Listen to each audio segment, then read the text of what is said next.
Hello दोस्तों, dictation शुरू होगी 3 सेकंड बाद।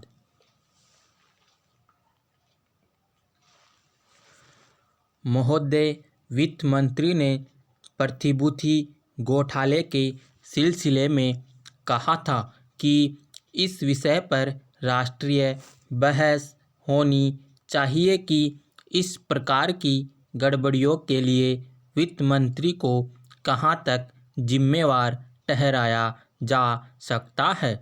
इसके पीछे उनका तर्क था कि वित्त मंत्री के नाते उन्होंने सेबी और रिजर्व बैंक के लिए आवश्यक निर्देश जारी कर दिए थे। उनका समय पर उचित ढंग से क्रियान्वयन न होने सकने के कारण इतना बड़ा प्रतिभूति घोटाला संभव हो सका। इन गड़बड़ियों से अपने को मुक्त करते हुए उन्होंने यह भी कहा था कि रिजर्व बैंक ने अपने दायित्व का ठीक ढंग से निर्वाह नहीं किया था। अतः घोटाले की जिम्मेवारी मेरी न होकर रिजर्व बैंक की है।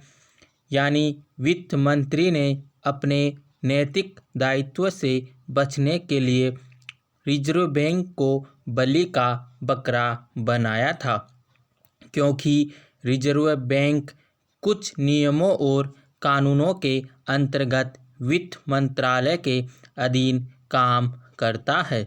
परंतु जब रिजर्व बैंक को सक्षम और प्रभावी बनाने के उद्देश्य से उसे स्वायत्तशासी बनाने की बात उठती है तो उनका तर्क होता है कि भारतीय परिस्थितियों में ऐसा करना संभव नहीं है, क्योंकि देश की जान भावना इसका समर्थन नहीं करती।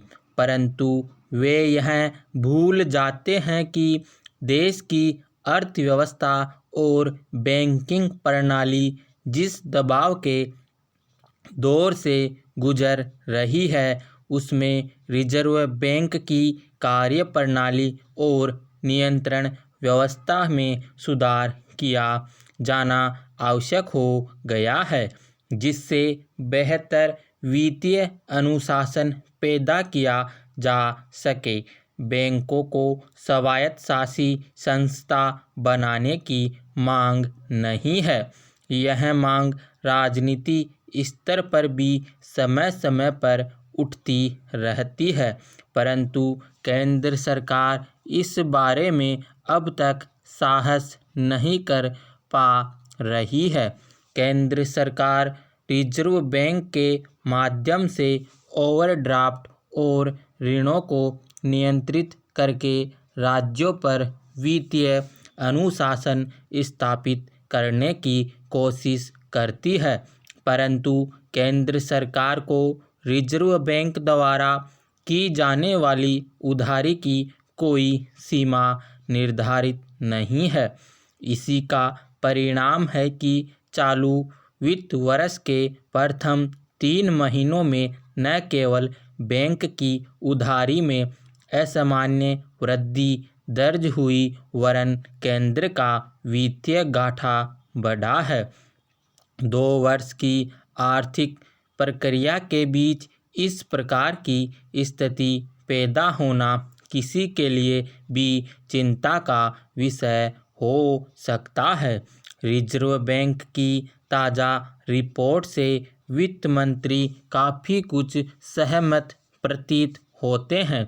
वे इस बात का आभास दे रहे हैं कि बढ़ते बजट घाटे को पूरा करने के लिए बजट में आर्थिक सहायता की वर्तमान मात्रा में कटौती करने और कर राजस्व को बढ़ाने के लिए उनके पास कोई विकल्प नहीं है। इसके साथ ही आर्थिक सुधार कार्यक्रम को आगे बढ़ाने के लिए राज्यों का सहयोग जरूरी है। वित्त मंत्री का यह कथन इस आशंका को प्रकट करता है। फिर सुधार कार्यक्रम की प्रक्रिया को आगे नहीं बढ़ाया गया। समाप्त।